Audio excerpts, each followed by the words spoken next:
అడిగితే ఆయన చెప్పాడు, పార్వతి బతికున్న నాళ్ళు అన్ని చోట్లకి వెడతారు, ఏమీ తోచట్లేదు, శ్మశానానికి వెళ్ళొద్దామని ఎవరు రారు పార్వతి.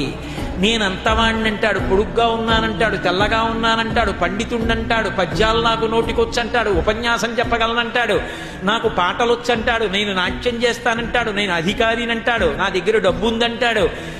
నేను పాట పాడగలనంటాడు. ఇన్ని ఉన్నాయనుకున్న వాడిలోంచి ఊపిరి బయటికి వెళ్ళిపోయిన తరువాత వాణ్ణి తీసుకెళ్లి 4 కొత్త కర్రల మీద పడుకోపెట్టి చాప చుట్టి తాడు కట్టి పైన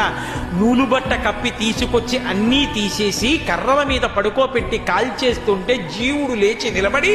పుర్రె పగిలిపోయిన తరువాత కన్న కొడుకు కూడా స్నానం చేసి వెళ్ళిపోతుంటే చీకటి పడిపోయాక, అయ్య బాబోయ్ చుట్టూ ఉగ్రభూతాలు, నా వాళ్ళన్న వాళ్ళు లేరు, వీళ్ళని నమ్ముకున్నాను, ఒక్కడు లేడని ఏడుస్తుంటే నేనున్నాను రా అని చెప్పడానికి నేను కూడా లేకపోతే చచ్చిన వాడు 1000 మాటలు చచ్చి